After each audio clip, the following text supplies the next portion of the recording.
Imagine hitting the road for 3 weeks and crossing the entire country on America's first transcontinental highway. Passing through forgotten ghost towns, historic roadside diners, and some of the most underrated landscapes in the United States.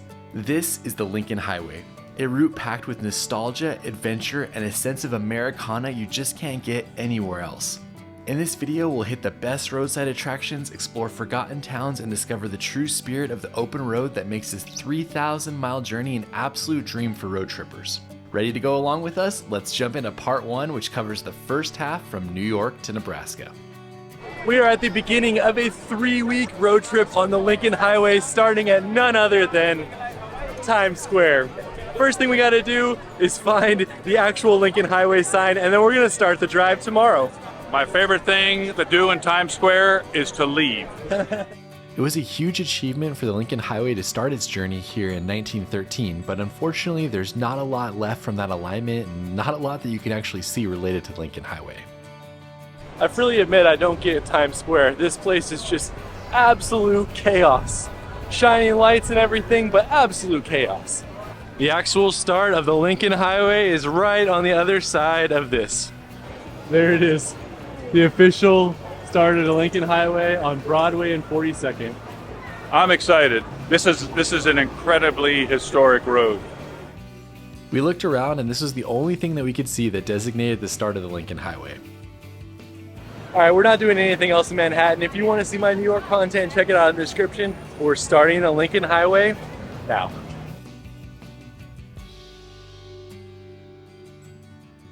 I had spent the previous month living in Brooklyn, and so we crossed the Brooklyn Bridge and drove over to Times Square to start the journey.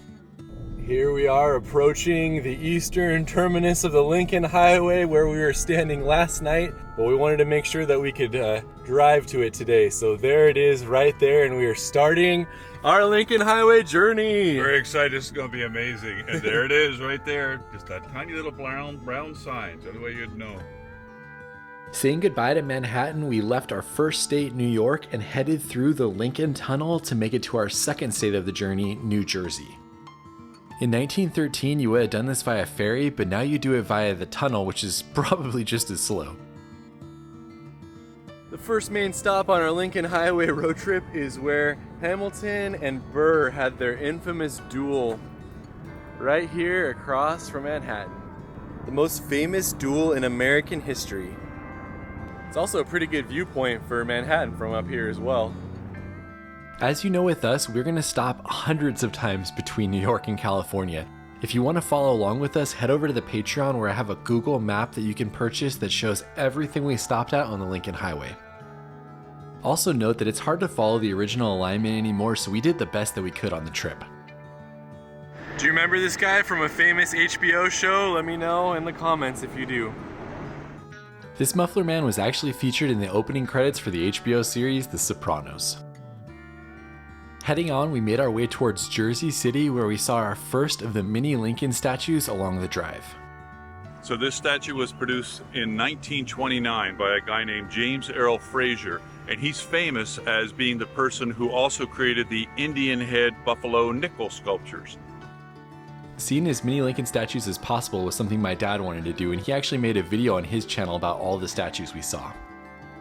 I also wanted to note that before heading on, if you're a history buff, Thomas Edison's fingerprints are all over this area of New Jersey. You can actually drive about 20 minutes out of the way and go to the Thomas Edison National Historic Park if you're interested.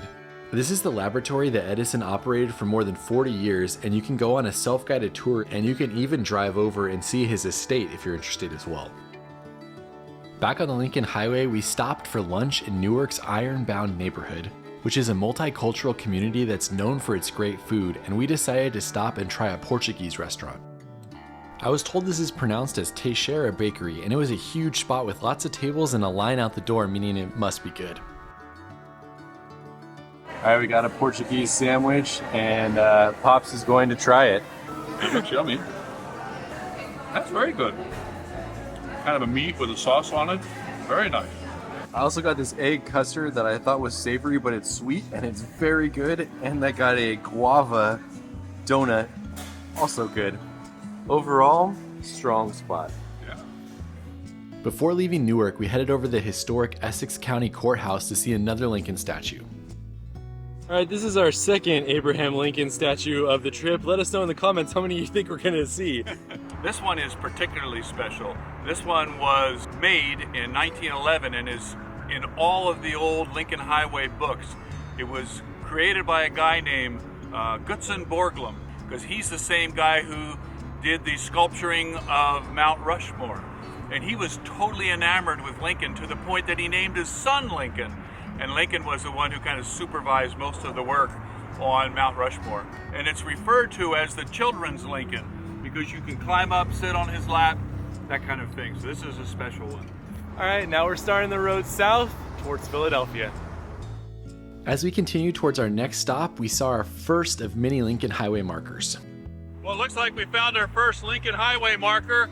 These were placed in 1928 by the Boy Scouts all across the country. I don't know if this is an original or a copy, but the thing you always look for is this little coin like in there. They typically get taken. But this is exciting. Our first Lincoln Highway marker. Pop's trying to figure out his passcode so he can take a picture of the Lincoln Highway sign. Right around the corner from the Lincoln Highway sign was our next stop at the Thomas Edison Center at Menlo Park. The tower here serves as a memorial to Thomas Edison, and it was dedicated in 1938 on what would have been his 91st birthday. The center of this tower marks the exact spot where the first practical incandescent lamp was tested. While the laboratory is no longer here, Edison and his staff created 400 of his most important inventions here. So you could say this area was pretty impactful in human history.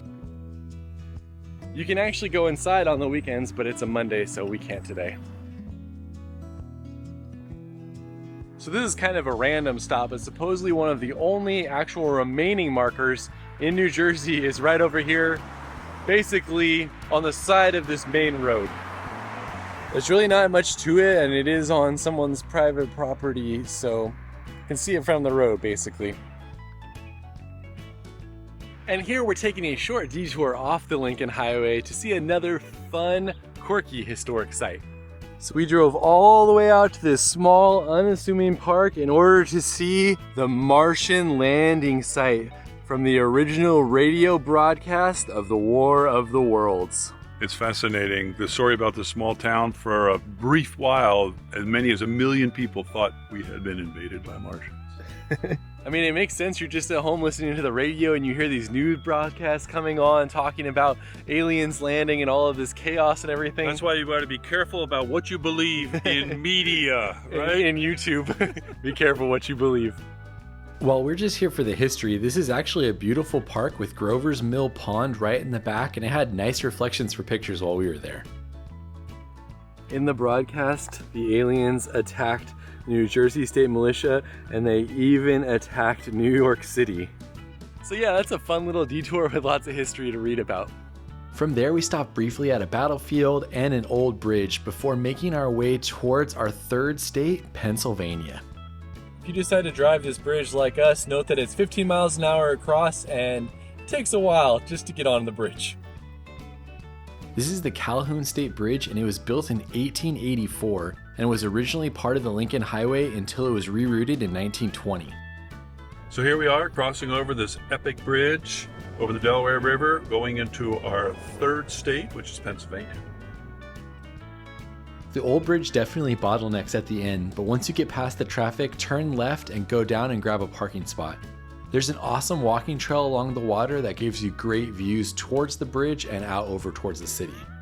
One of my resources talked about the signs that are on the border between every state and the Lincoln Highway, and the only one that remains, apparently, is this one here, which is between New Jersey and Pennsylvania on the Pennsylvania side of this old 1884 bridge. That is a very cool old bridge. Pennsylvania's already starting a lot better than New Jersey was. We're heading to Philly, but we had to stop for dinner and Pop's favorite thing in the whole world, a hoagie. My dad compares every sandwich in the United States to hoagies and cheesesteaks on the East Coast.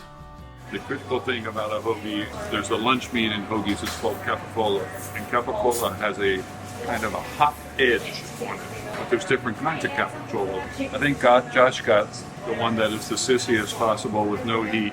And then I got one that was kind of dry cured, which is kind of the old school way of saying it. Pretty good sandwich. I'm sure there are better mom and pop shops in Philly, but in a pinch, got a good hoagie. On a scale of 1 to 10, I'd probably give it a 7. The hot pepper spread, 2 thumbs up. Very, very good. Couple more stops before we get to the city. So right when you cross over Highway 1, there's this road you can go down, which is the original Lincoln Highway. You can't drive it, but you can park your car and you can walk on it. And this bridge that we're walking on is from 1905. It's awesome that this old bridge has been preserved and you can walk past it and then walk onto the trail that follows the highway. So this is so sick. Look, this is the actual road that used to go into Philadelphia. So cool. It's all overgrown, obviously, but you can imagine it. It's following this beautiful little creek. It makes total sense that this would be the road. This, you can see it all along here.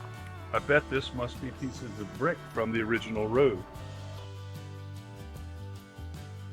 The path gets overgrown pretty quickly. One of the things I've already noticed on the first day on this highway is that this has definitely not been taken care of and loved as much as Route 66 has. So it's cool to get out here and see some of this history, but I don't think it's going to be at the same level of Route 66.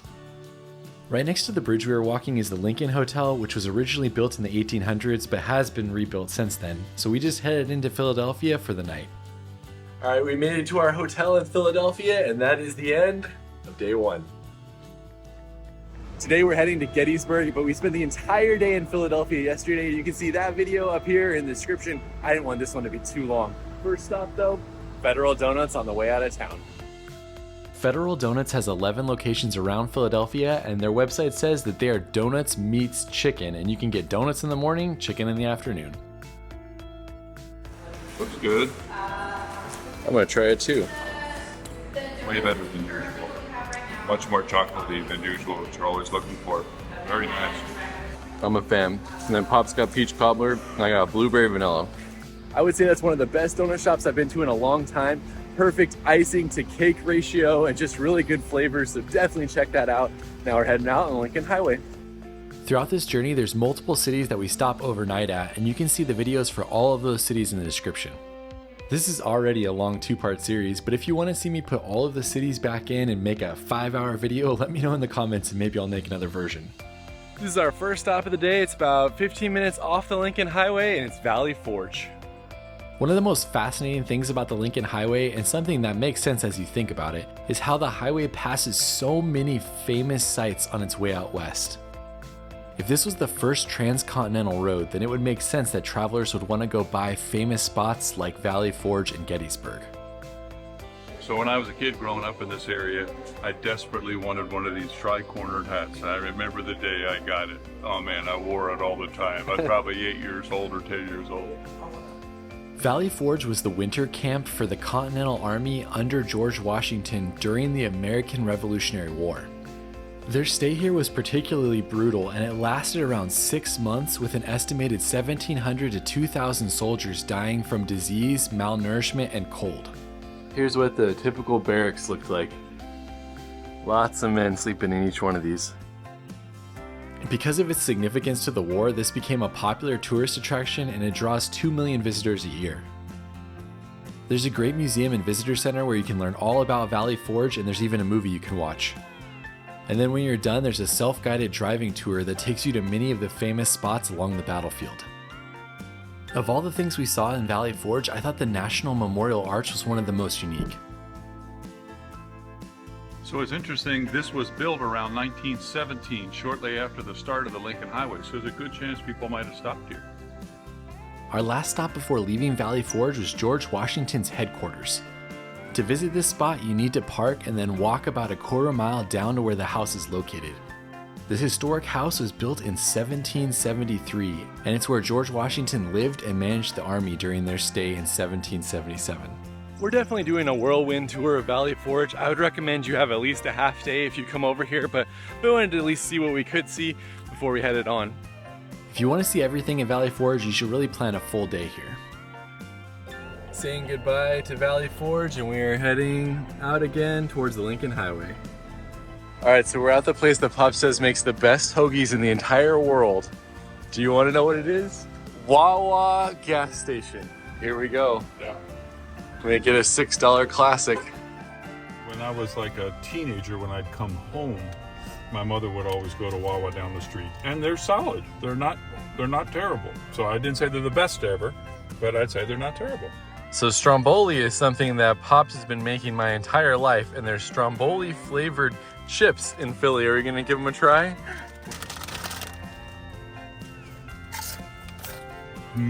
Like a Stromboli right out of the oven.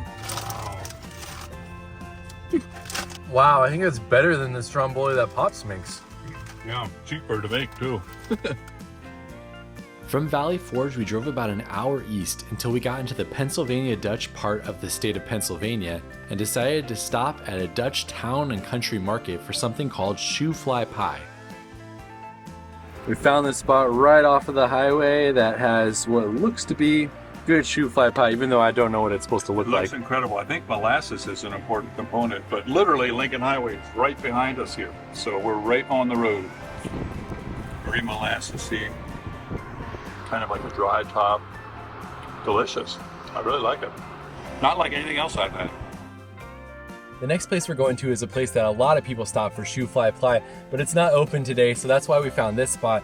So if you want to go, you can go to the next spot, or you can go here and you can try a classic Pennsylvania dessert.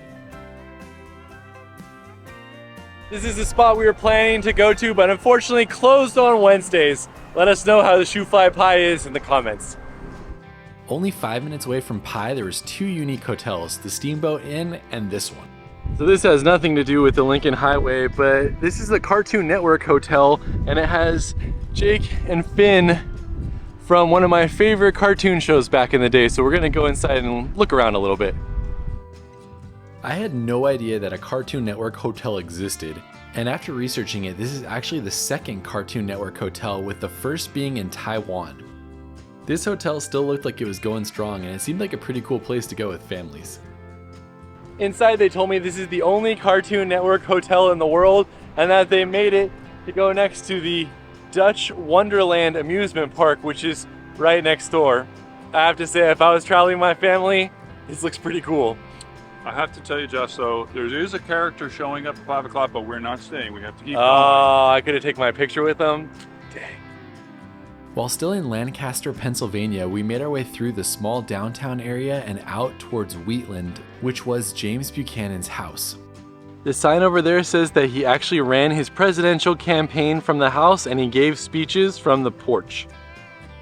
This house was built in 1828 and it was owned and used by the 15th President of the United States, James Buchanan.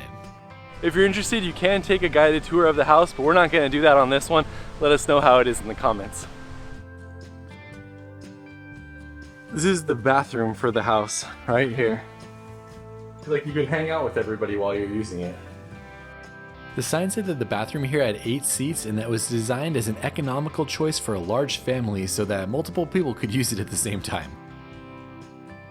As we continued driving, we saw lots of signs for something called the Turkey Hill Experience, so we stopped to see what it was all about. If you're traveling with kids, check out Turkey Hill Experience. We went in to see if it would be good for adults, and they basically said probably not, but you can create your own ice cream flavor and milk a mechanical cow, so probably really fun with kids. Right next to the Turkey Hill Experience, there's a museum that's dedicated to watches and clocks. Figured that might be cool to check out. Through this portal lies an adventure in time. Here we go.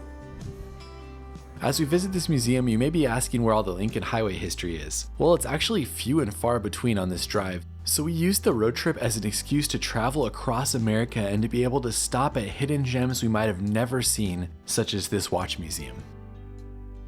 This museum was founded in 1977 and it has one of the largest collections of watches and clocks in the entire United States, if not the world. The people working there told me there's only one other museum like this in the country, and it's in Connecticut, and that it focuses more on American-made watches. So I was telling Pops, one of the things I really like about these road trips, especially when you're not going through bigger cities, you're going through smaller areas, is finding these really niche museums, like that museum we just saw, or like the barbed wire museum that Pops fell in love with on Route 66. It's just incredibly cool to see the collections that some of these places have. And if you're interested at all in clocks or watches, you definitely have to go to that one. And it was fascinating. We met a man here whose job is teaching the history of clocks. Isn't that incredible? Yeah, it's a super cool stop. As we left the town of Columbia, we saw a Lincoln Highway sign right before we crossed the major bridge. We pulled off to see it, and then we decided that we should probably go down and see the bridge from below as well. This railway bridge was built here in 1898, and people traveling the Lincoln Highway would actually go across it and potentially had to hustle because trains would be coming. Ultimately, that bridge was destroyed, and this one here was built in 1930. And I believe at the time it was the longest concrete bridge like this in the world. After taking it in, we drove across the bridge, and it's cool that this one is still open to drive across since it's so historic. And from there, the drive got more remote as we left the towns and headed into the fields. The shoe house. This is really cool. Look at that. Wow. The sign outside said that the house was built in 1948 for an entrepreneur that was known as the Shoe Wizard and who used this to promote his chain of stores. And it's basically become an icon on the Lincoln Highway that everybody stops to see even though it's privately owned. The shoe house. How cool is that? Just in case you were wondering, you can actually stay at the shoe house. Looks like it's around $430 a night. It was booked basically the whole summer when we came through here, but if you want to stay, check it out. My dad also tries to find spots that he's interested on the road trip, and he really wanted to go to this one because it showed up in a cartoon he used to like as a kid. So I actually don't feel like eating a donut right now, but Pops wanted to come here because of a 1960s cartoon that he liked. Cartoon, yeah, but Called Zippy the Pinhead, and Zippy so the Pinhead. that's why we're at Maple Donuts right now, because Zippy ate at Maple Donuts. Is where I saw that too, was from Zippy the Pinhead. It's okay, it's not amazing. Zippy overrated the donuts. Overrated now. I would say my maple donut was actually very good, so if you're needing a treat while you're driving this part of the highway, stop at Maple Donuts. Plus, the people there were so friendly. Heading on, we entered the town of York, which has a statue of the Tin Man in the thinker pose, which is unique, and it also has a place called the Golden Plow Tavern. While this tavern built in the 1700s is worth seeing on its own, you definitely want to see the statue of Lafayette on front. Supposedly, this is where he raised a glass to George Washington, which signaled France's support of George Washington during the war. Leaving the town of York, it was about a 50-minute drive to Gettysburg, which is where we are going to be spending the night. On the way there, keep your eyes peeled as there's a few Lincoln Highway signs and there's a few opportunities to see the cement Lincoln Highway markers along the way. Pennsylvania actually prides itself on being a Lincoln Highway corridor, so for the 200 miles that it goes through the state, there are a lot more statues and signs than there are in most states. We had already had a pretty full day before we got to Gettysburg, so we just headed to Appalachian Brewing Company, where Pops got a burger and I got a bowl with chicken and pineapple. Also, they make their own root beer ranch here as a side, which is pretty hard to beat. And with that, day 2 on the Lincoln Highway has come to an end. We'll see you tomorrow. This morning we're going to spend a little bit of time exploring Gettysburg before we head out on the Lincoln Highway. Of course, Gettysburg is another place that you need days to fully experience, and in this video we only spent a few hours here. When the Lincoln Highway was laid out, it was intentionally designed to go through Gettysburg, as it was a hugely significant part of American history and of Lincoln's history as well. We started the day at the Gettysburg National Cemetery, which is where President Lincoln gave his famous Gettysburg Address. Here's the memorial for the Gettysburg Address, which was given a few hundred yards from right here. The memorial has a bust of Lincoln, and it has a transcription of the address on both sides of him. And here is the actual spot that the Gettysburg Address was given, right where that monument stands. For me, it was pretty amazing to stand here, as I had learned so much about this in school, and to be actually at the place where it happened was incredible. Gettysburg itself is much like Valley Forge, with a museum and visitor center, a movie that you can watch, and then a self-guided driving tour that you can take. Even though it's ran by the National Park Service, the museum does have an additional cost, but it's well worth it to see the fascinating amount of exhibits they have on display. As you're walking through the museum, it basically takes you through the entire battle, and even with the limited time I spent there, I left learning a lot more about Gettysburg. So you need days to see this park, and we basically have about an hour to 2 hours. So I asked them what the main stops were on the auto tour portion. So we're gonna do a couple of those before we head out on the highway. They told me that the self-guided driving tour basically covers the essentials of the Gettysburg battlefield. And that the best way to experience it is actually to take a guided battlefield tour where you can have a guide that can tell you what you're looking at. One of the most interesting things to me were all of the different state memorials that honor the different soldiers from those states that died in the battle. We stopped at many of them along the drive, and then we continued to make our way towards Little Round Top. Little Round Top was one of the most critical battles of the Civil War and happened on July 2nd, 1863. Confederate General Robert E. Lee was launching attacks on this area like crazy, and it was back and forth and back and forth. And they got to the point where the Union Army in particular were running out of ammunition, and so they had this desperate last-minute bayonet charge, if you can imagine. And that was sufficient to hold off the Confederate Army. And the Union Army ended up holding this area for the remainder of the battle. But it was one of the most brutal battles of the war. One of the things you must see while you're up here is the monument to the 12th and 44th New York Infantry Regiments. It's called the Castle by Many, and you can actually walk to the top and get a great view over the battlefield. Unfortunately, this is the last thing we're going to see today because we're heading out on the highway, but I will definitely be back here, and I'm going to plan a few days to see it all.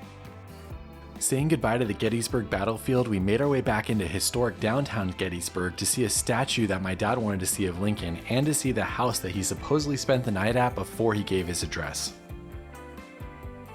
Next to the house is a statue called Return Visit, which features a life-sized Abraham Lincoln who's talking to a visitor and showing him around downtown Gettysburg. It's a little random, but I thought it was a fun way to do an Abraham Lincoln statue. About 15 minutes away from the city, we pulled off to go to the historic Round Barn, which is right off of the Lincoln Highway. We haven't seen any Lincoln Highway signs, so it's cool to see one of our first signs telling us about something on the Lincoln Highway. The sign talked about the beautiful round barn and said how it's an endangered species, as there used to be a lot of these fruit stands and they're no longer here. Downstairs you can find all of the fruit and antiques for sale, but be sure to go upstairs where you can see the stunning round barn from the inside. The owners told me that they have a lot of events here and that it was actually set up for a wedding the previous day. We said goodbye to the barn and grabbed some fruit to take with us on our journey so that Pops didn't just eat hamburgers. Hi there. How about stopping and chatting a little while? I did not expect her to start talking to me. And I live here at Mr. Ed. It was nice there, but I have more fun here. We heard that this place allows you to have candy and see elephants. What more could you want from a roadside stop? Wonder if there's elephant candy. Mr. Ed's has a 50-year history in this area with multiple different locations and a storied past. Now it's a loved, family-friendly spot with thousands of different elephant collectibles on display and lots of different elephants that you can purchase for yourself as well. Look at all of these different pets dispensers. Plus there's candy, things for kids to play on, and of course the Elephant Museum. What do you guys think about this face with elephants coming out of it? Pop says it's one of the... This is one of the creepiest things I've seen, but maybe this is a depiction of the owner here. He's got elephants on the brain. Elephants on the brain. We spent a good 20 minutes just walking around and taking it all in, and it's one of those places where you probably see something new every time you visit. Before we leave, of course, Pops will never forget Mr. Ed's. And now he's an elephant here. I'll never forget. I'll bet I'm the first elephant that ever talked to you. I love roadside stops like that. Heading on. As we continued driving on, we reached a part of the Lincoln Highway that had these art projects called giants. The first one we saw was a pickup truck. There were also a dozen or so murals on this drive, which is called the Lincoln Highway Heritage Corridor, and you can get a map of all of these online. We tried to find as many as we could, but we even missed a couple of them, and a few of them are not in very good condition either. Heading on, the next roadside giant we got to was $0.25, and then we got to a place called the Igloo, which is like a roadside attraction that you would see on Route 66 and which still sells ice cream through the drive-thru.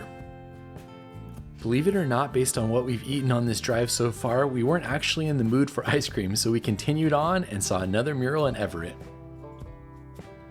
Here's our next roadside attraction, the coffee pot. It was put in 1927, and here is an old photo of what it used to look like. It's not open currently, and there's really not much going on, but there's plans to maybe have it be a visitor center in the future. Even though it wasn't open, I love that this spot was still here and that they were trying to preserve it, and there were some Lincoln Highway planters out front.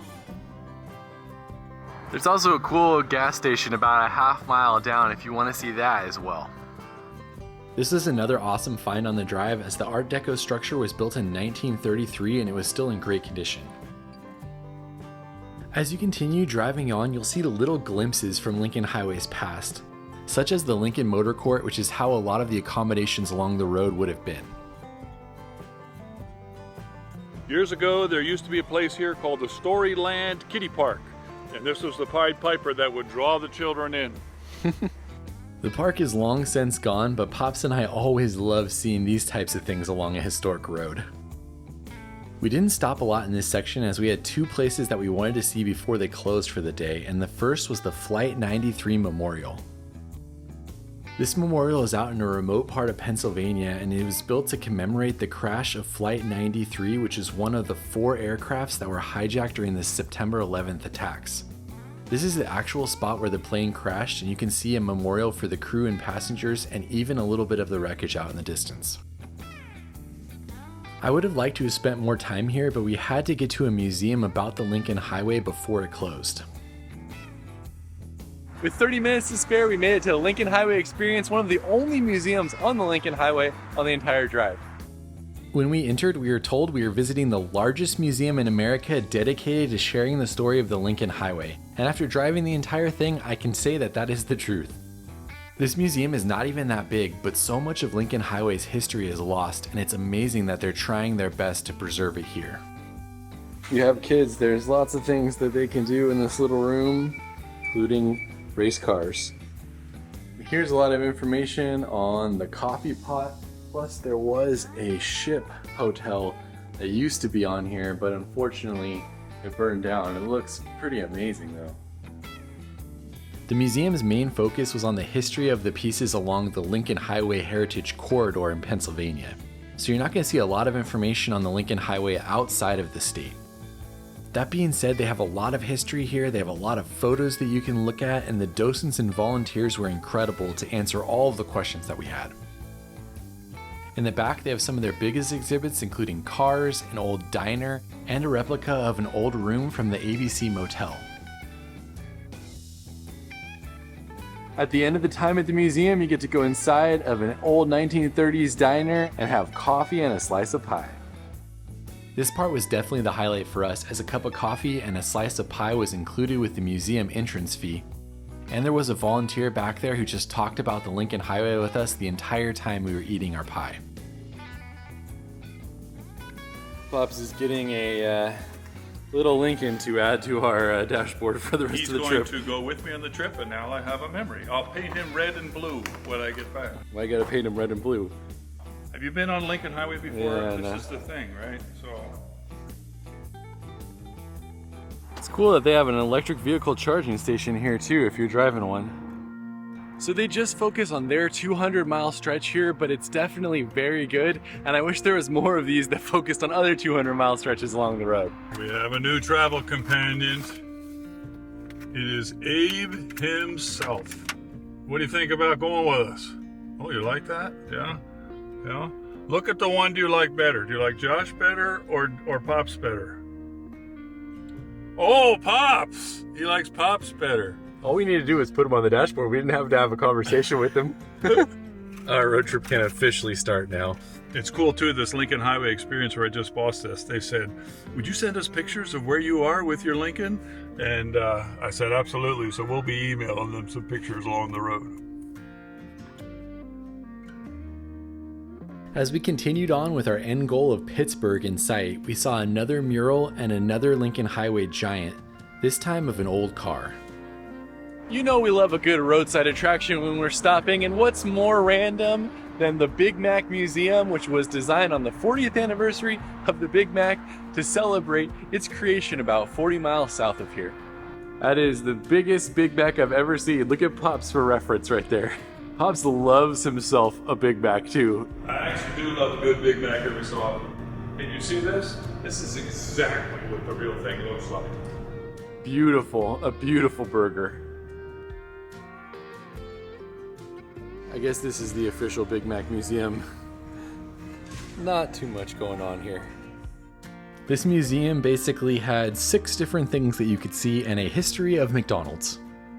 2 all beef patties, special sauce, lettuce, cheese, pickles, onions on a sesame seed bun. It worked so good, he still remembers it. Alright, well that was a pretty lackluster museum, but at least there was a big Big Mac that you got to see, and now we're heading on to Pittsburgh. From here, we just continued on to our hotel, the Omni William Penn, right in downtown Pittsburgh. When it opened in 1916, it was called the grandest hotel in the nation. We made it to our hotel, the Omni William Penn. I wanted to stay here because it's been here since 1916, so technically it would have been here for the Lincoln Highway as well. And we got a good deal. I think it's pretty expensive normally, but for this random weekday in July, it was around $175 for the night. So pretty cool place to stay. That's it for today. Thanks for exploring the Lincoln Highway with us, and we'll see you tomorrow. Oh, and there is a speakeasy in the basement, and so we did go down there for a drink before calling it a night. Saying goodbye to our cool hotel in Pittsburgh. We spent the entire day exploring Pittsburgh yesterday, which you can see up here, and now we're heading to Fort Wayne, Indiana. Pittsburgh is a really cool city, and my dad and I had a great time exploring it, so be sure to watch that video and see all of the amazing bridges they have around the city. Surprisingly though, the downtown actually doesn't have a lot of great breakfast options, so we headed through the Fort Pitt Tunnel and about 15 minutes away to go to a coffee shop. We ended up heading to Carnegie Coffee Company in Carnegie, Pennsylvania, which was a great spot with cortados and breakfast sandwiches. We have made it to West Virginia. Pops, Woohoo! what state number is that? It's our 4th state, and we are going to be here for, let's count them, 1, 2, 3, 4, 5 miles. Our first major stop of the day in Chester, West Virginia, the world's largest teapot. I'm glad they have a cool stop like this since we only have 5 miles in the state. Looks like at one point in time you could get candy, pop, or hot dogs. Nothing anymore though. The teapot exists because at one point in time, Chester was the largest pottery industry in the world. The teapot's 14 feet by 14 feet, and it's been used as many different things over the years. We tried to find something else to do in West Virginia before we crossed over, and so we explored the town of Chester a little bit, saw a Lincoln Highway sign, and then went out to a good viewpoint that a local told us about.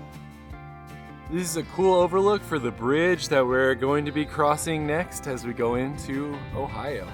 So this, where we're looking at, is the Ohio River, kind of between West Virginia and Ohio.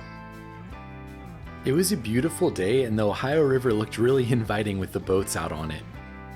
For us though, we backtracked a little bit and then crossed the Jennings-Randolph Bridge. After crossing the bridge, we left the Lincoln Highway again to go to a unique point of interest that many people often overlook. So if you can imagine, in 1785, this was the West in terms of the U.S. And people were wanting to move west, they wanted to buy property, whatever. And so in order to facilitate that, they set this up as what was called the point of beginning.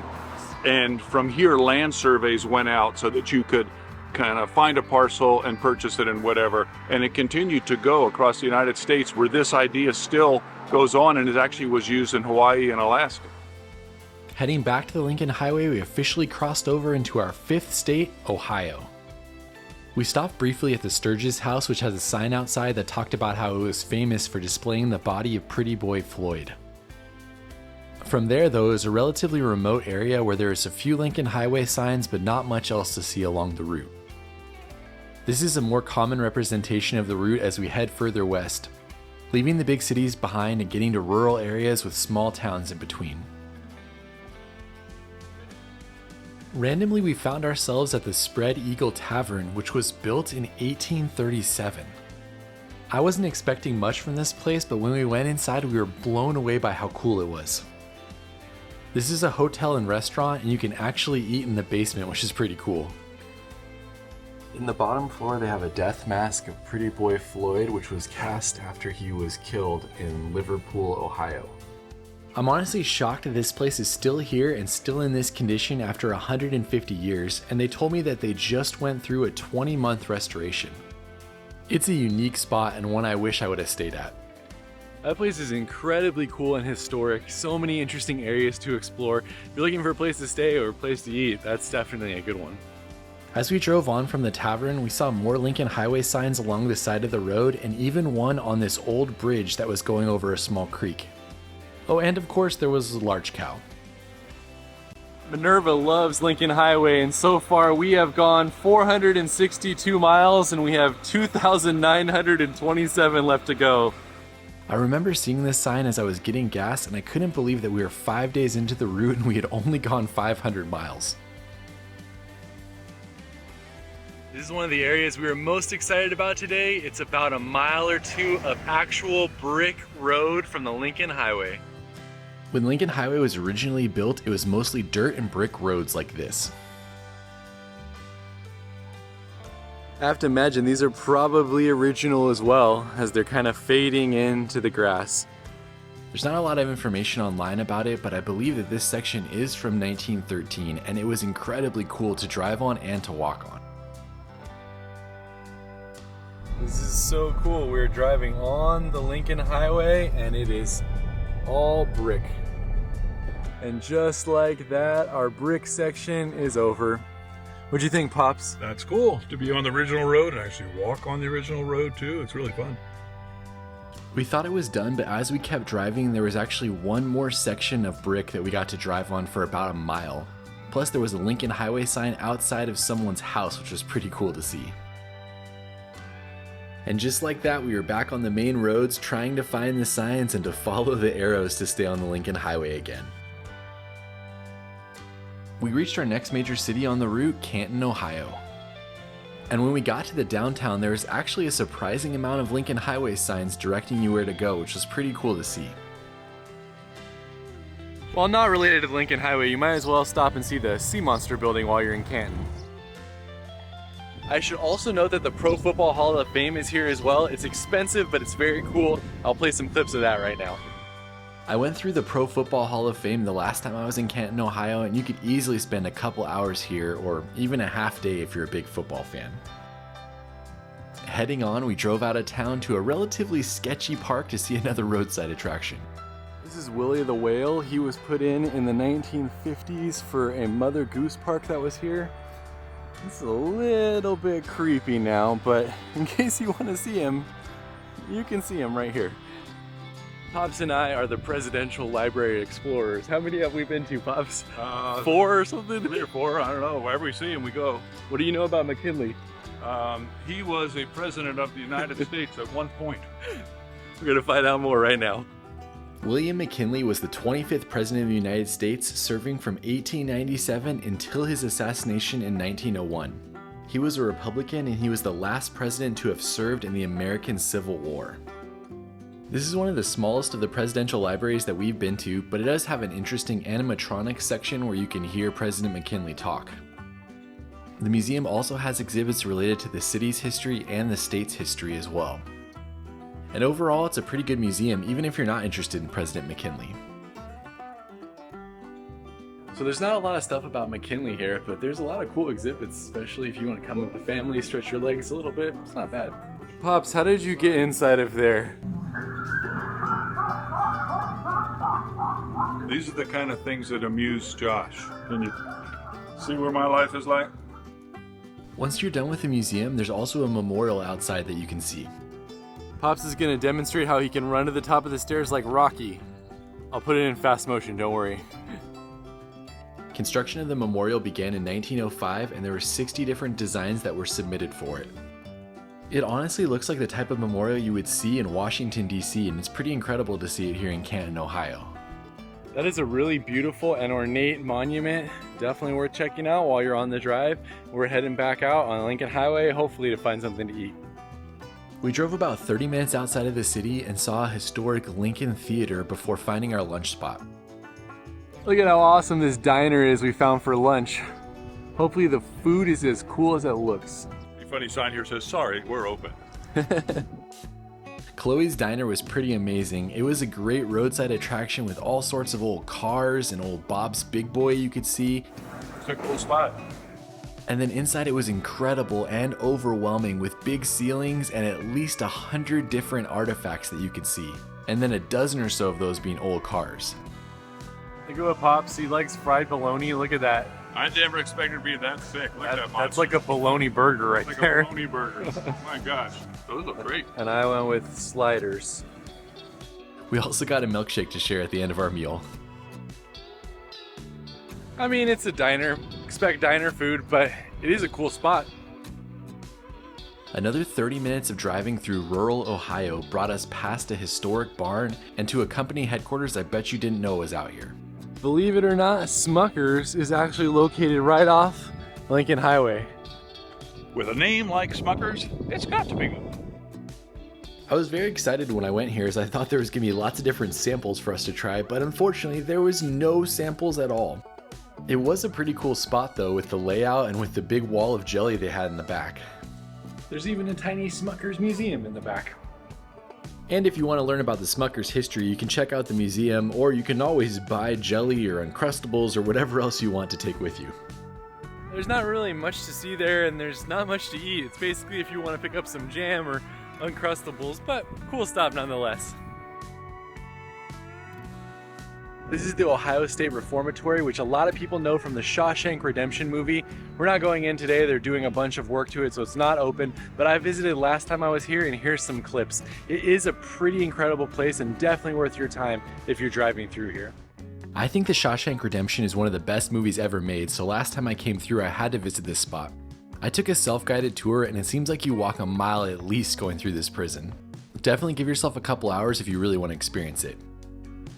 Continuing on, as you enter the town of Bucyrus, be sure to watch on the right-hand side to see a Lincoln Highway monument dedicated to John Edward Hopley. He lived from 1850 to 1927 and he was a pioneer in the development of the Lincoln Highway. As you enter the downtown area of the same city, you should definitely stop and see the Great American Crossroads mural. It's a fascinating mural that blends in with the sky above it, and it even has Lincoln Highway signs painted into it. Online, it says that 135 people from the town actually posed to be put in the mural by the artist, so it's a representation of the town as well.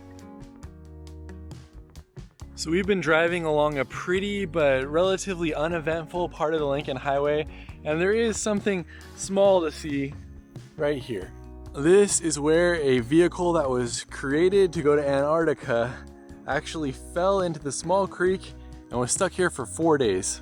It also says that the vehicle didn't really do very well when it went to Antarctica either. All right, now continuing on with the drive. One of the things that stuck out to my dad and I was just how much of America we got to see on this drive. There were sections of dozens of miles where we saw nothing but cornfields or small towns, but these are towns I would have never driven through on my own, and it's so cool to see this slice of Americana on an iconic road like this. In the town of Van Wert, Ohio, we passed the Hotel Marsh, which was a control station on the Lincoln Highway. These are the places where you could set your odometer if you were using the travel guide so you could see how far you were on the drive. It's permanently closed, but it was cool to be able to look in the window. We have made it into Indiana. Number 6, baby. State number 6. As the sun was starting to set, we drove quickly to Fort Wayne. First thing to do in Fort Wayne is see Johnny Appleseed. What are your shoes off for? Johnny Appleseed didn't wear shoes? Yeah. Good to know, Pops is representing. The sign here said that John Chapman, better known as Johnny Appleseed, called Fort Wayne home from the 1830s until his death in 1845. Love not material things drove Johnny's beliefs and actions. Making children smile was the most satisfying part of his day. And just a few blocks from the Johnny Appleseed statue, there's another statue of Lincoln, but this one's interesting because it's young Lincoln, not what you expect.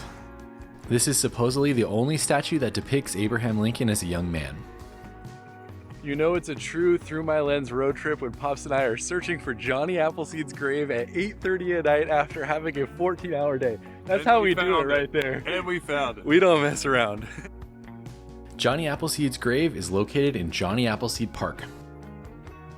So this is Johnny Appleseed's grave site, but what could be cooler than the fact that he is buried underneath of several apple trees? So cool. People were collecting the apples, and you could say they're putting them on the grave that fell off the tree. I didn't know much about Johnny Appleseed other than the name, so it was cool to learn a little bit more about him on this road trip.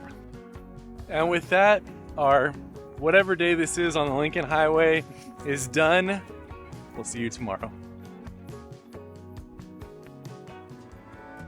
It's a nice rainy morning in Fort Wayne, and we are doing the original alignment today. So instead of heading towards Illinois, first we're going to go up to South Bend and then back down.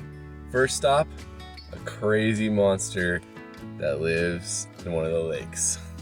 Some roadside attractions are pretty frightening. In this city, Churubusco, there's a story of a pond that had a turtle in it with a shell the size of a dining room table, and they called him the Beast of Busco, and he's here.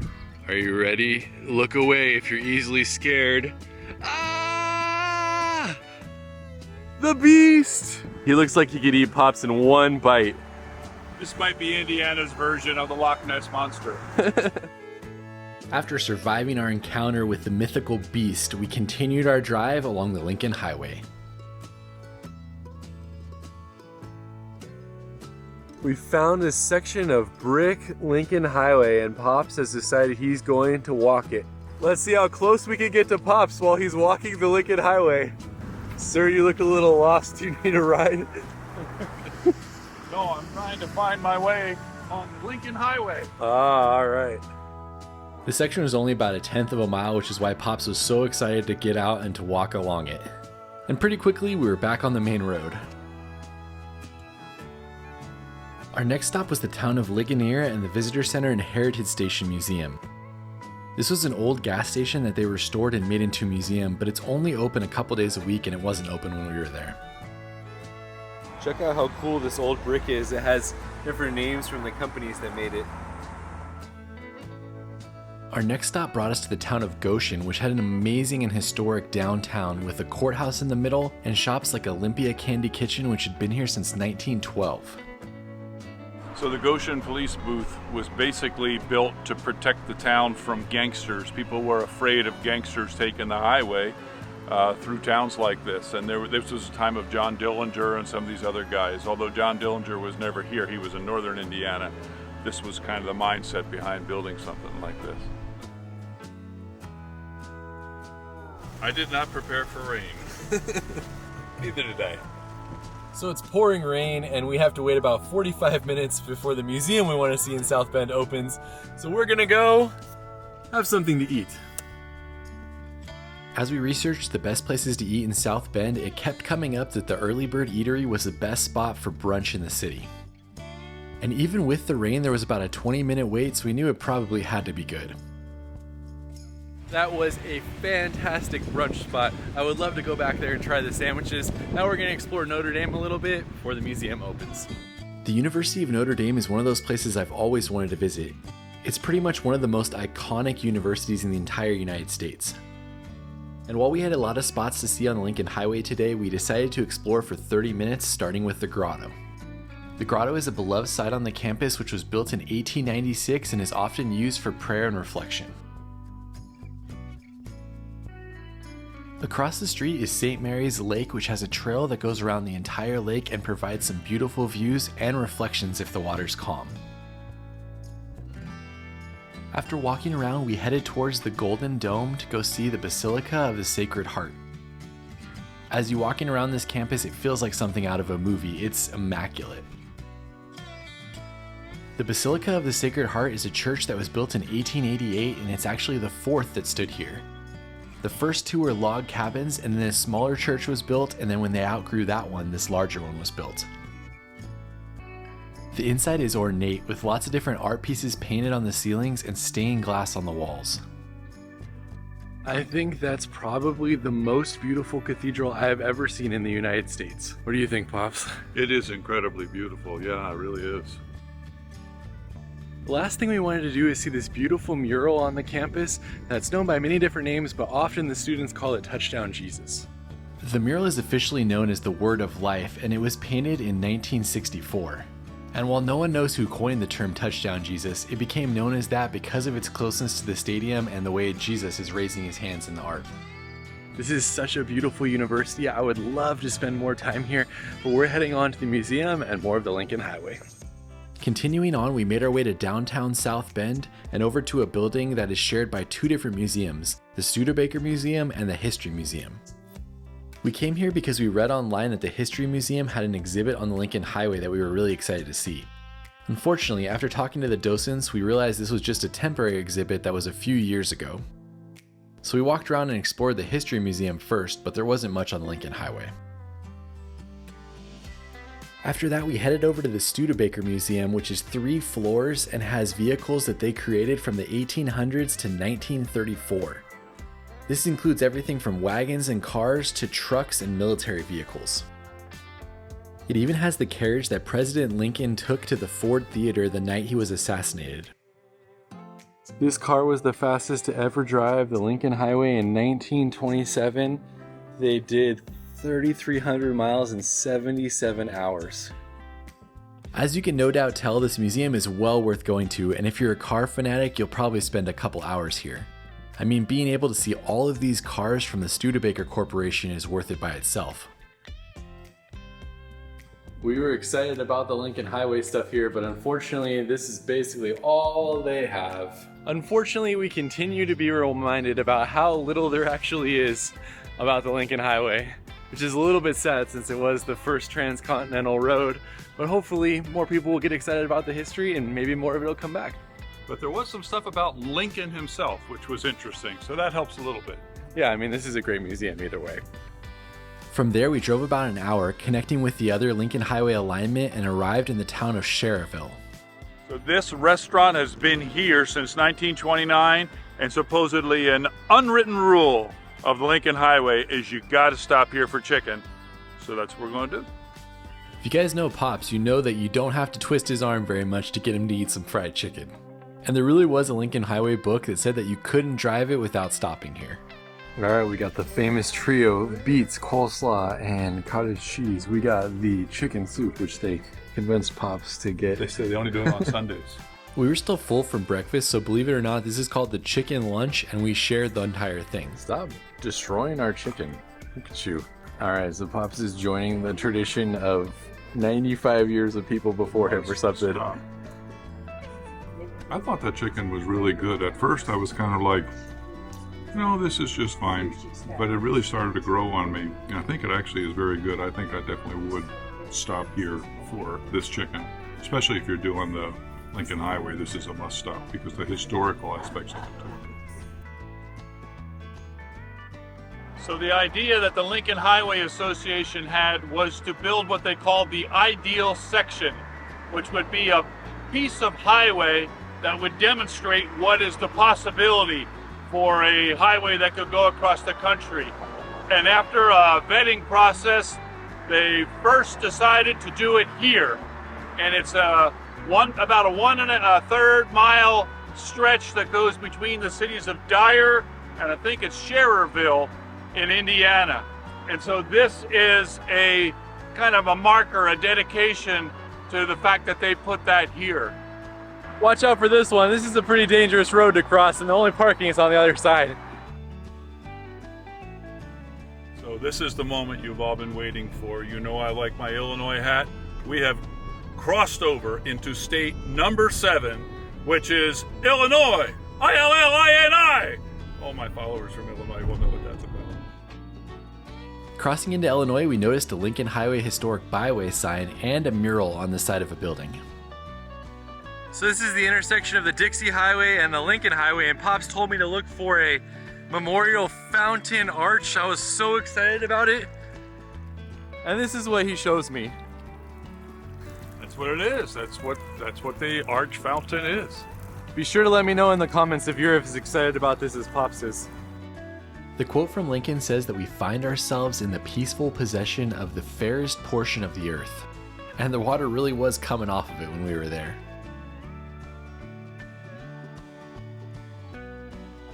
From there, we made our way to Joliet, which is where we were going to be staying for the night, and which is where Route 66 and the Lincoln Highway actually cross. We'll see that tomorrow. This is the old Joliet prison behind me, which was made famous in the Blues Brothers movie. We were gonna tour it, but unfortunately there was a power outage today and it closed it, so we can't go inside, but hopefully you can if you come see this. This is a unique old prison, and I've actually tried to tour it a few times and not been able to, so hopefully in the future I'll come through and be able to see the inside. Oh, and if you're a Blues Brothers fan, be sure to check out the mural, which is on a building nearby.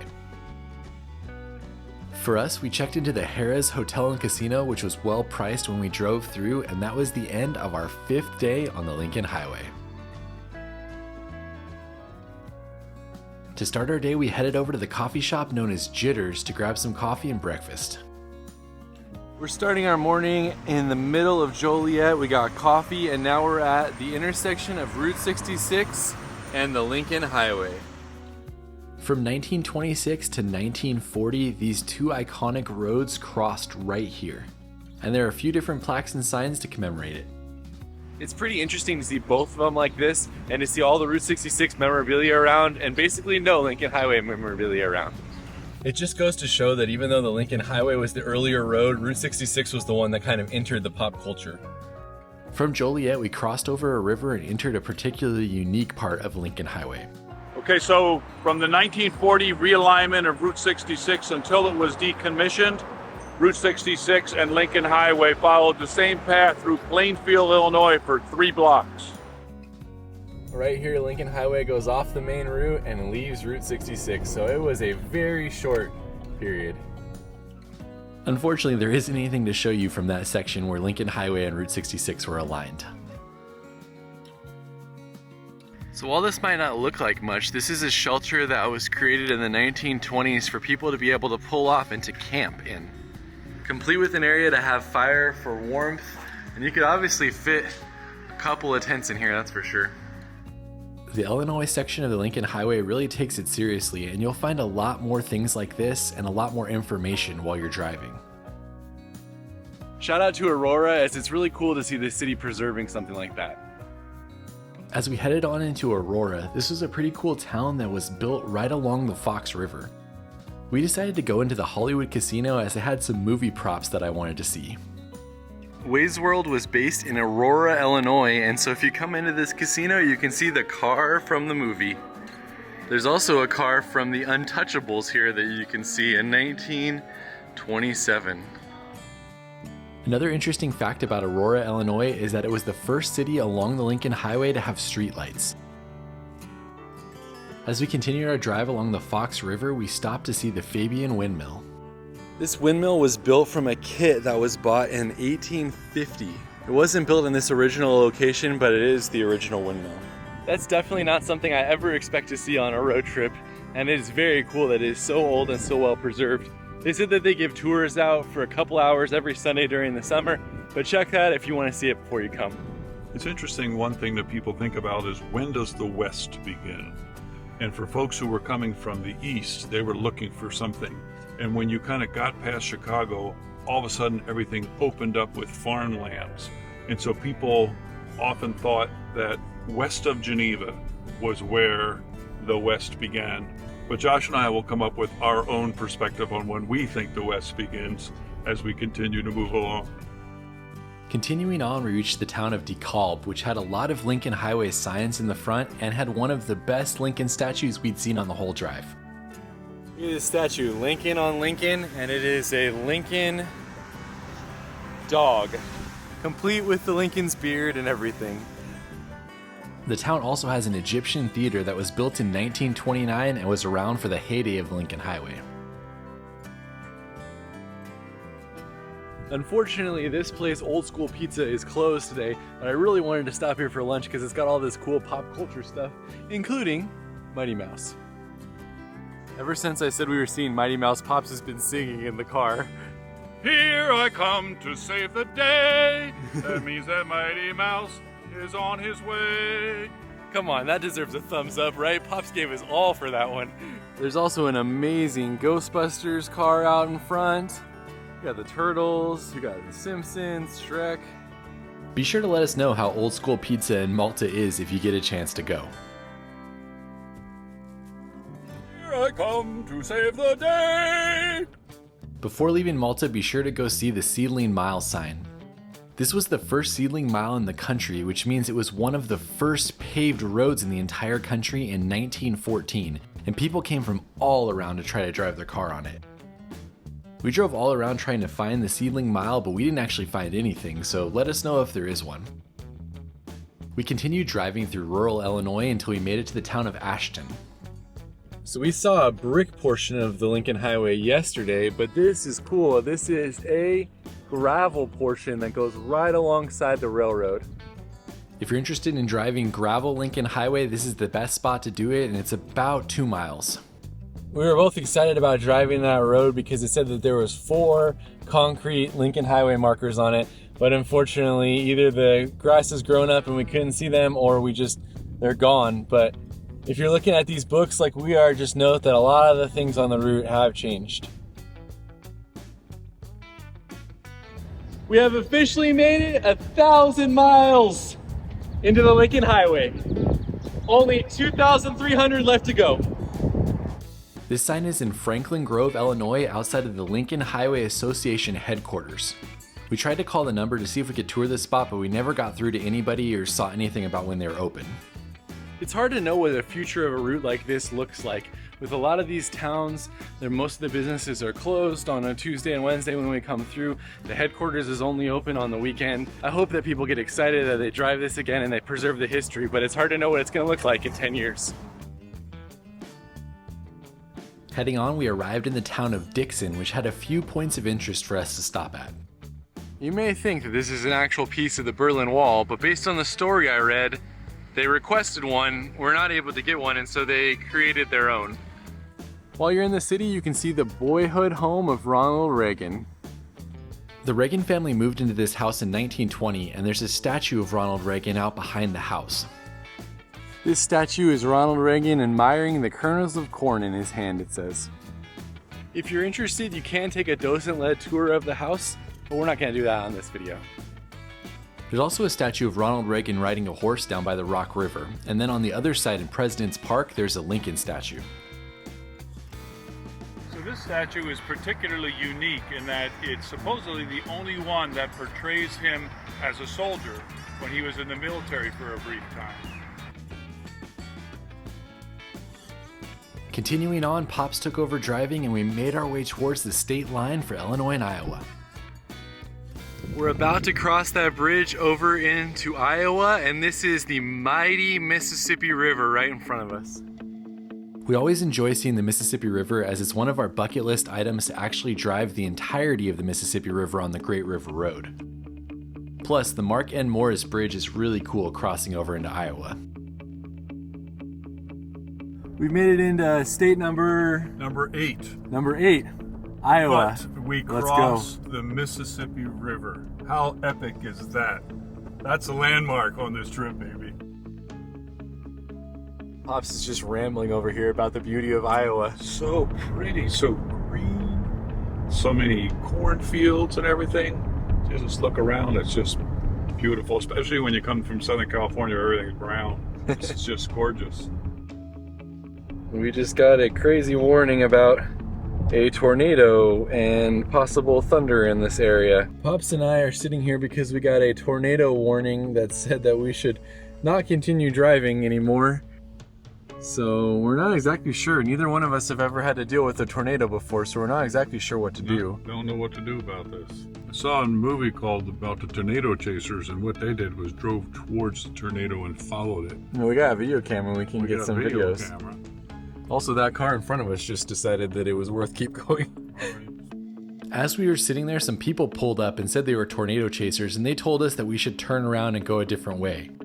Right after we did that, the clouds started to get crazy and dark, and they seemed like they were moving very fast towards us. We went into a local town to see if there was a shelter anywhere, and everything was locked up, and so we just headed south, which looked like it would go around the storm on the map.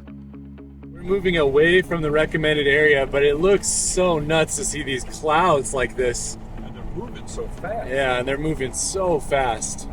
Pops and I made it through our first tornado warning. I'm not gonna lie, that was kind of terrifying to see the way the clouds were like creeping over, almost looked like hands.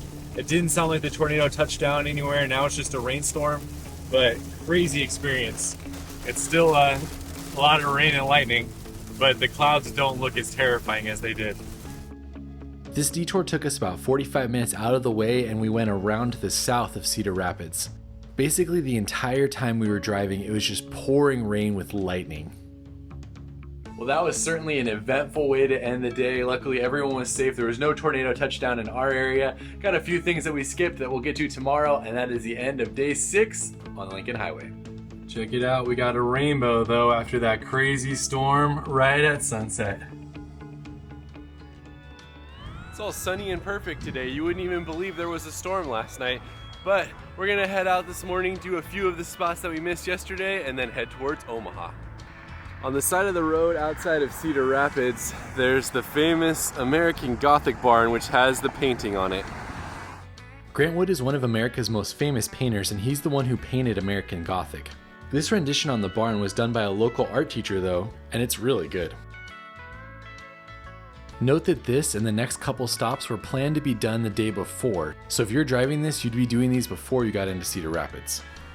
In the town of Mount Vernon, which was supposedly voted the coolest small town in America, they have a stretch of the Lincoln Highway that's brick for pedestrian only that goes to a bridge.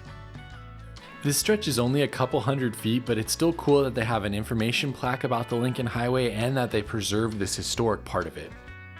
Pretty cool old preserved wooden bridge that goes over train tracks. We backtracked again to get to a sign that talked about another of the seedling miles, some of the first concrete roads that they created in the entire country. And then we made it to the town of Marion, Iowa to go to Cornhenge, which is a corn sculpture right in the middle of a roundabout that people like to take pictures of.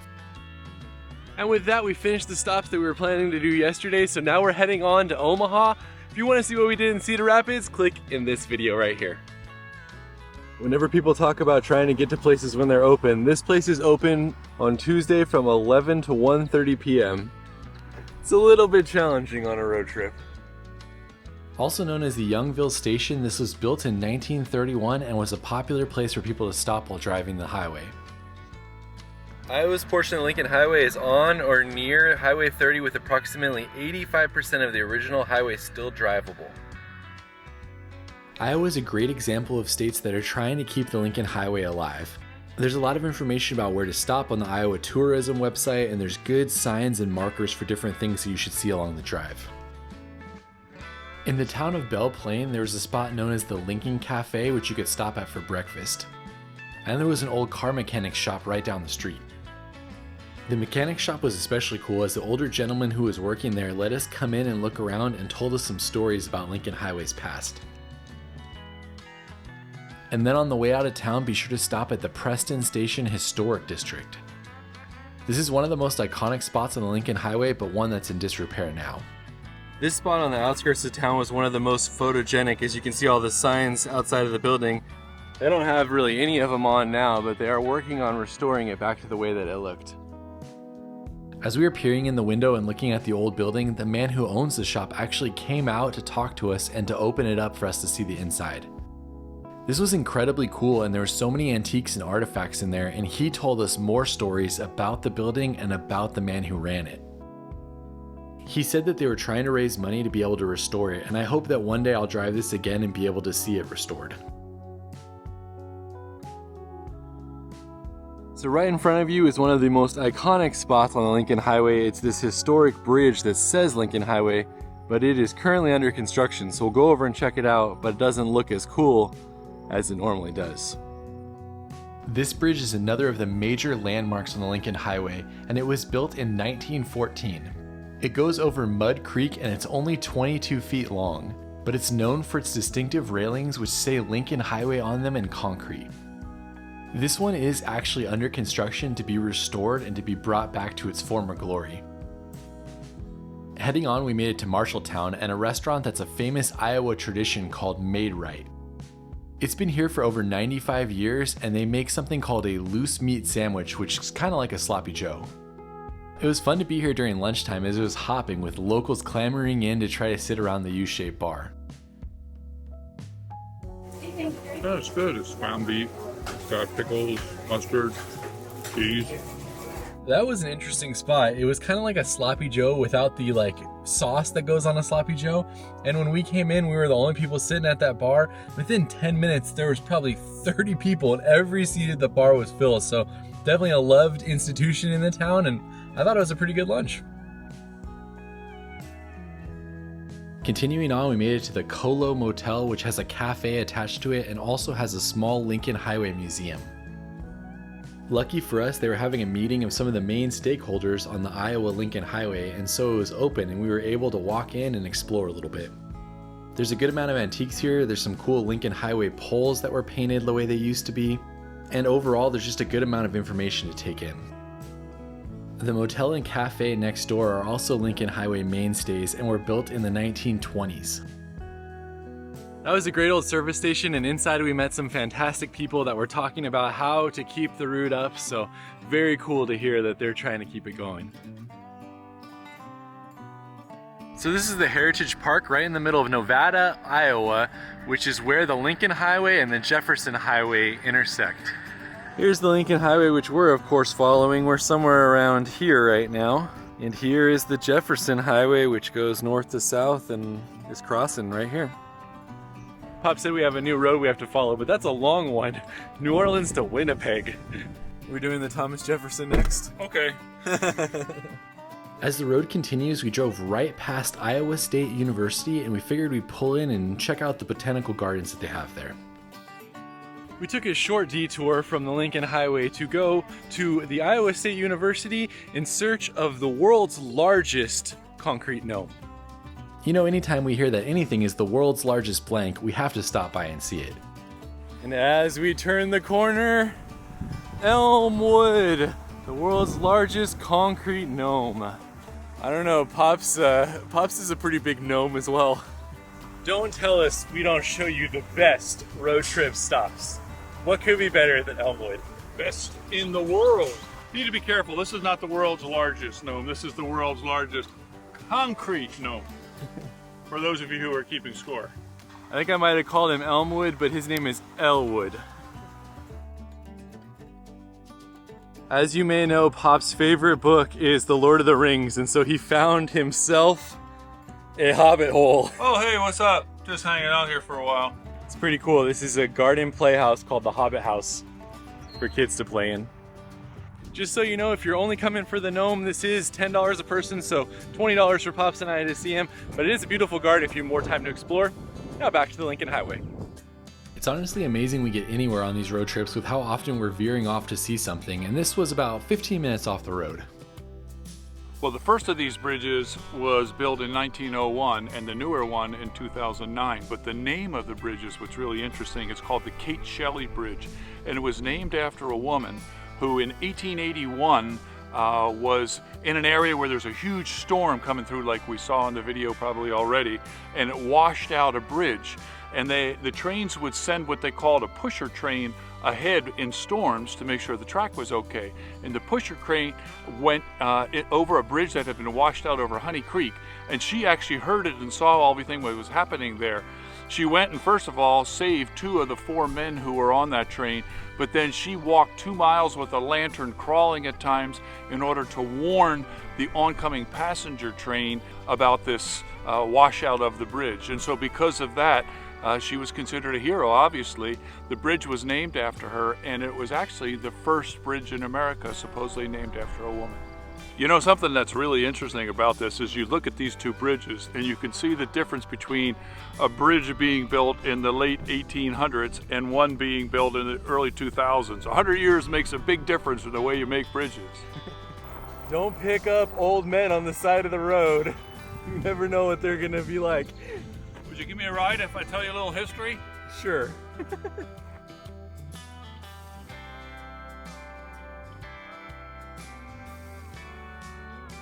There's a little museum in the town of Grand Junction, and it's closed, but there was a number to call, and they said that they'd come open it up for us, and they'd be here in 15 minutes. I love it. Check out this coffee shop. It even has the Lincoln Highway sign on front. While we were waiting, we grabbed some coffee and then walked around and explored the town a little bit, including the Lincoln Highway Garden. This is a map of the United States, and there's El Paso right there, and then there's the Lincoln Highway going across. This is a cool addition to the town, and I'm sure it'll get better as it continues to grow. It seems that this town really loves the Lincoln Highway, as there's multiple signs. There's the museum, there's the gardens, and then there's the coffee shop even having a sign on it. 15 minutes later, a woman came by and opened the museum for us, and even though it's small, it had a lot of cool pictures and a lot of antiques to look at. Plus, she was full of information about the Lincoln Highway, and we sat and talked with her for a good 30 minutes. This is an official road guide from 1924. And this one is from 1935.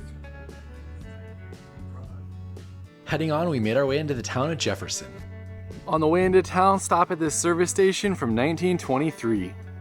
Again, Iowa was really coming through with the Lincoln Highway history, and this was an awesome service station to see preserved. The main stop in the town of Jefferson is the Mahaney Bell Tower, and it's definitely something that you have to see on this drive. For a small fee of $5, you can ride the elevator to the top and get amazing views out over the city and out over the Lincoln Highway. The bell tower stands 168 feet tall and it was built in 1966. Are you helping us stay up right over there? Yeah, if you hold on to that, it'll definitely stay up. Pops didn't like to get too close to the edge with how high up we were, and from the top you can see lots of murals painted on the different roofs, which is a cool thing that they do here. You can also see the famous bells, and if you're lucky, you may even be able to hear them go off when you're here or when you're down at the bottom. That was very cool. It cost $5 to ride to the top. Amazing views up there. Joyce, who ran it, is just full of information. It was very fun to talk to. As long as you're not Pops and afraid of heights, that's definitely something you should do. There's also a statue of Abraham Lincoln at the bottom and a historic courthouse right next to it.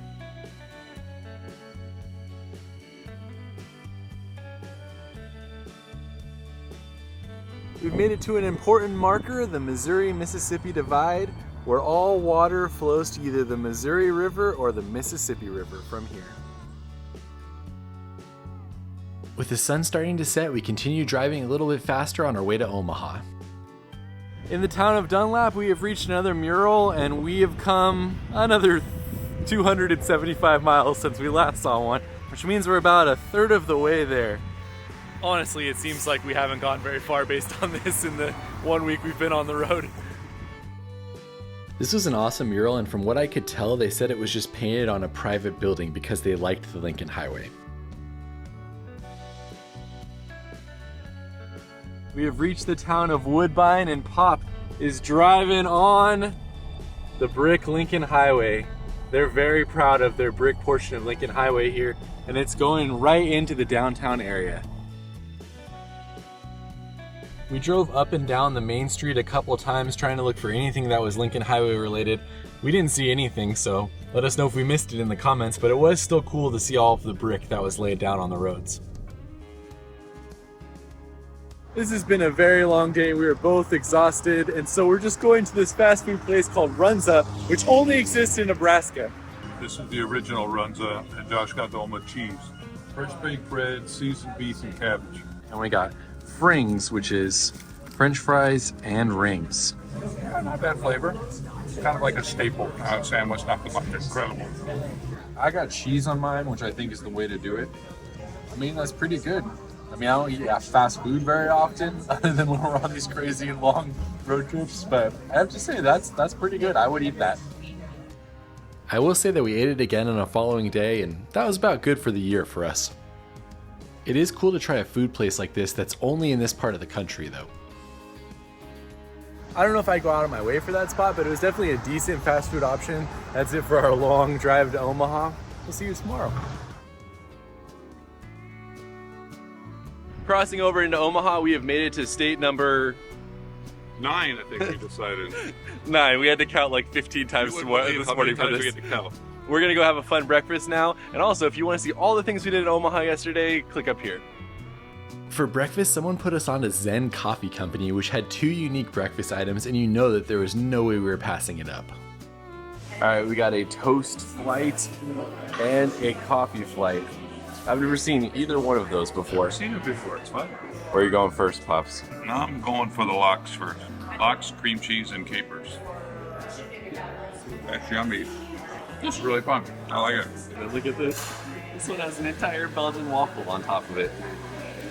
It's a little pricey, but this is super fun.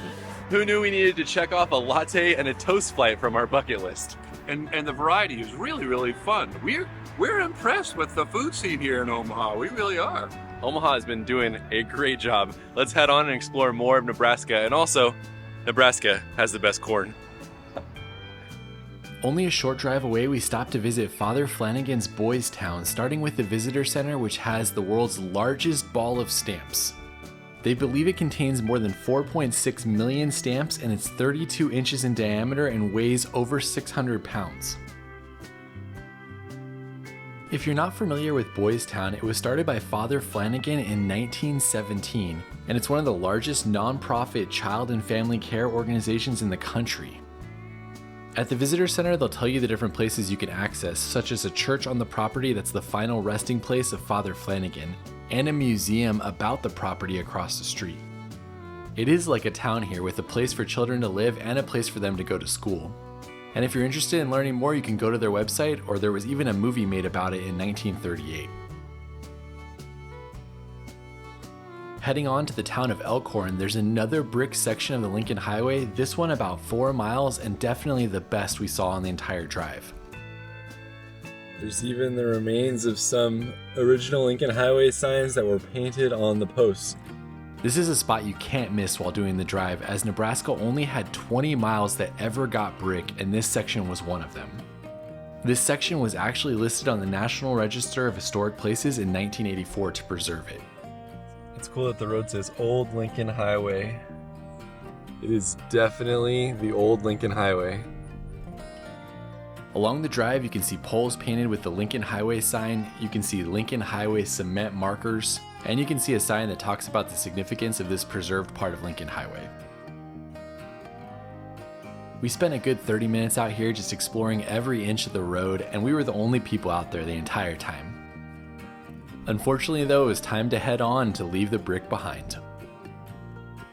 There's the two types of Lincoln Highway sign in one picture. This is by far one of the coolest stretches of the highway we've driven the entire time. From here, the drive gets continually more remote, basically until we get to California. Made it to the town of Columbus, Nebraska, and we are stopping at the oldest tavern from 1876. This is supposedly the oldest tavern in the West, and it's said that Buffalo Bill Cody used to visit anytime he was in the area. It's definitely a cool spot inside, but there's a lot of people and only one person working, so if you have the time, definitely go eat there, but we're gonna just get something fast as we have a lot of stops to see today. One of the things I didn't think about when I was planning this trip is just how much driving we were gonna do each day. We did it over 3 weeks, and there were still days we were putting 300 to 400 miles in a day.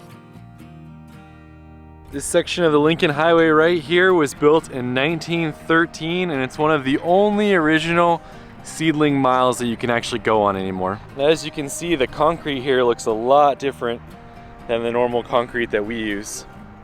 This is the only remaining original section of a concrete seedling mile that has not been widened or covered in asphalt. And so it's pretty cool to be able to see the original concrete here. About 2 minutes down the road, we have Fred's Flying Circus. All right, this is Fred's Flying Circus. You gotta ask the auto body shop that's here if you can come see it, or just look from the road, but it's much more fun to be down underneath the crazy installation. These cars were created by a man named Fred who retired from building custom motorcycles and then went to creating these crazy cars and putting them on posts outside of the body shop that he ran. It's a fun stop. Oh my gosh. And they're kind, I just show you, you can just come right in here and whatever. And I love finding silly gems like this one. Our next stop brought us over the Nebraska State Fairgrounds in the same city. Pops and I are fighting the rain and thunder to hopefully see the world's largest overalls, which is located in this Nebraska building where they hold the Nebraska State Fair. I don't know if it's open, we'll see. Pops, quick, in the torrential downpour, run to the wings, run to the wings. Oh, what a beautiful pelican or whatever you are. How do you know you're in a Through My Lens video round 2? You're running through the rain in the middle of a 3-week road trip to see the largest overalls. I'm sure this is on every one of your lists. Yep. Wow. Look at that. Pops, you might be able to fit in those, you're so tall. The giant pair of overalls were originally introduced to the fair in the 1930s when they were part of an advertising campaign for the Lee Company. They're 22 feet long and they were placed on tall poles at the front gate of the fair. They stood there for about 40 years before the partnership between the two companies ended. And it wasn't until later that someone found the overalls in their home and then donated them back to the fair to be put on display. Alright, Pops is 6'7". Stretching your arms up, you don't even make it to the top of the leg. That is a big pair of overalls. It is technically closed, but there are some nice ladies who were standing right there who opened it for us so that we could live our dream of seeing the largest overalls. Now back to the Lincoln Highway. Continuing on, we made it to the town of Shelton, which calls itself the Lincoln Highway capital of Nebraska. But absolutely nothing was open in the town, and the visitor center didn't look like it had been open for a long time. This led us to the stop we are most excited to see today. Our next stop is this museum, which is supposed to have Lincoln Highway history and which goes over the road. I don't know, I've never seen anything like that before. It's cool. This spot is called the Great Platte River Road Archway Monument. It's located on Interstate 80 and it's actually 300 feet across going over the highway. It was opened in 2000 and it houses historical experiences that tell the story of Nebraska and the Platte River Valley. This is already a pretty incredible museum. Look at this. In terms of interactive exhibits in a museum, this is probably one of the best I've ever seen. Every single room that you go into has videos playing on the wall or has elaborate set pieces that you're walking through. Honestly, it's well worth the price even if you're not coming for Lincoln Highway history.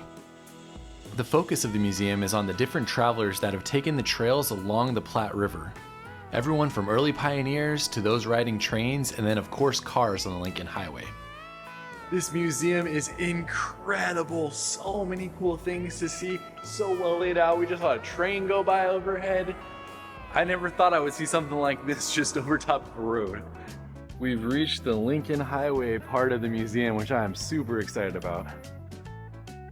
Pops, look at what you're standing under right now. The Omaha sign they used to have to go into Omaha. This museum is fabulous, and this particular part is a must if you want to ride the Lincoln Highway. I mean, it's not saying much, but this is by far the best museum we have seen on the Lincoln Highway for anything related to the Lincoln Highway, so you don't want to miss it. Kearney's 1733 Ranch used to be here, and it was the official midpoint of the drive.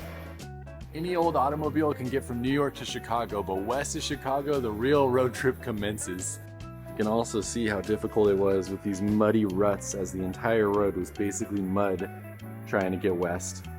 Check this out. You see the hand-cranked windshield wiper that they had to use while they were driving in the rain? In 1924, the 10 millionth Ford Model T traveled the Lincoln Highway, and there's Henry Ford sitting with it. Like the previous Lincoln Highway Museum, this one mostly focuses on the Lincoln Highway stuff in Nebraska, but it's still the best we saw on the route. Check it out, you can see the road below us. It's cool to be up above it like this. This has been a really cool museum, especially the early stuff. Kind of the people coming out, building a new life in the West, you know, back in the early 1800s. But that stuff in Lincoln Highway is encouraging to see too. It's very interactive. Again, don't miss this museum. It's well worth going to and was one of the highlights on our drive. Even though you can debate whether or not this is the halfway point, we're just calling it the halfway point. So we've made it halfway. It's been a long trip so far though, and we're only halfway. As the sun was setting, we continued driving and we made our way past an original Pony Express stop before making it to the town we were going to spend the night in. We made it to North Platte and our last stop of the day, the Fort Cody Trading Post. The best thing is that that guy has an arrow in his butt right above the door. This is one Pops actually might want to stick his head in, get to be an actual cowboy. It's all about me. You look exactly like you're riding it. They also have a very unique muffler man in the back. I couldn't really find any information about this muffler man, so let me know if you know anything in the comments. The inside of the trading post is also great. It has a lot of memorabilia on display from Buffalo Bill and other parts of the West. Here's a miniature of one of his shows. For some reason, it also has a two-headed cow, and of course there's lots of souvenirs you can purchase as well. And with that, our day is over, and we look forward to seeing you tomorrow for some more in Nebraska. This is where part 1 of our journey ends, but of course you don't want to miss the final 7 days on our Lincoln Highway road trip. Be sure to come back next week to finish the journey with us, or click the link in the description if it's already live. Thanks so much for following along with us on this one. It means a lot to my dad and I, as we love taking these trips and bringing you with us. Alright, we'll see you on part 2.